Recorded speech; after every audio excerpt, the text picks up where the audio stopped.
ஓம் தத்புருஷாய வித்மகே ஸ்வர்ணபக்ஷாய தீமகி தன்னோ கருட பிரச்சோதயாத்.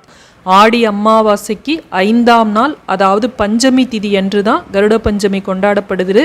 ஆயிரம் சுப சகுனங்கள் கிடைச்சாலும் ஒரு கருட தரிசனத்திற்கு ஈடு ஆகாது அப்படின்னு சொல்லுவாங்க. கருட தரிசனம் தன்னிகரற்றது. கெட்ட சகுனங்கள், துர்சேட்டைகள், தீய சக்திகள் போன்ற அனைத்தும் கருட தரிசனத்தால சூரியனை கண்ட பனி போல விலகிடும். பறவைகளில் நான் கருடன் அப்படின்னு சொல்லி பகவான் ஸ்ரீ கிருஷ்ணர் பகவத்கீதையில் சொல்லியிருப்பாரு. திருமாலும் கருடனும் ஒருவரே அப்படின்னு மகாபாரதத்தில் உள்ள அனுசாசன பர்வதத்தில் சொல்லப்பட்டுள்ளது.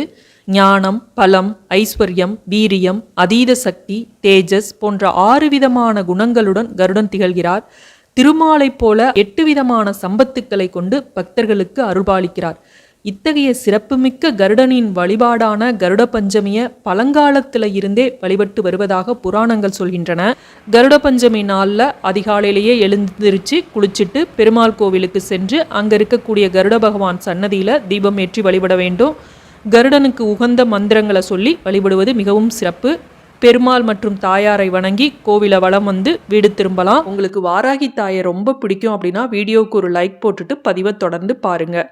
கருடனை தரிசிப்பது சுபசகுனோன்னு எல்லாத்துக்கும் தெரிஞ்சது தான். ஆகாயத்தில் கருடன் வட்டம் இடுவதோ குரல் எழுப்புவதோ நல்லதொரு அறிகுறி அப்படின்னு சொல்லுவாங்க. கும்பாபிஷேகத்தின் போது பார்த்தீங்கன்னா பூஜைகள் யாகங்கள் எவ்வளவு நடந்தாலும் கருடன் தரிசனம் தந்தால்தான் கும்பாபிஷேகமே முழுமை பெறும்.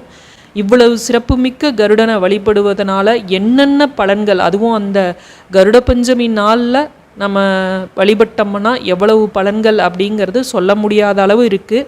7.5 சனி, கண்ட சனி, கோச்சார சனி இதெல்லாம் நடக்கிறவங்க கருட பஞ்சமி அன்று கருடனை வழிபட தோஷங்கள் நீங்கும். பெண்கள் கருட பஞ்சமி அன்று விரதம் இருந்தால் மாங்கல்ய பலம் கூடும். கன்னி பெண்களுக்கு திருமண தடைகள் நீங்கும். குடும்பத்தில் சுப விசேஷங்கள் தங்கு தடையின்றி நடக்கும்.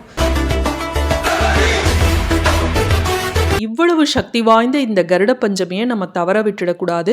ஆடி மாதத்தில் வரக்கூடிய இந்த பஞ்சமி எப்பன்னு தெரிஞ்சுக்கலாம். ஆகஸ்ட் மாதம் 16ஆம் தேதியே உங்களுக்கு இந்த பஞ்சமி திதி ஆரம்பிச்சிடுது.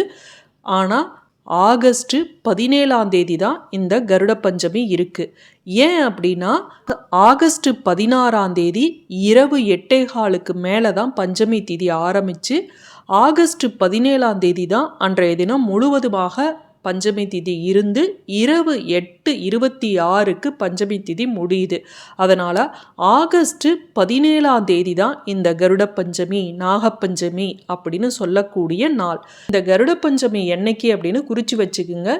இதற்குரிய வழிபாடுகளையும் பரிகாரங்களையும் இன்னொரு பதிவில் பார்க்கலாம். இந்த தகவல் மற்றவர்களுக்கும் பயன்படும் அப்படின்னு நினச்சிங்கன்னா உங்கள் நண்பர்களுக்கும் உறவினர்களுக்கும் ஷேர் பண்ண மறந்துடாதீங்க.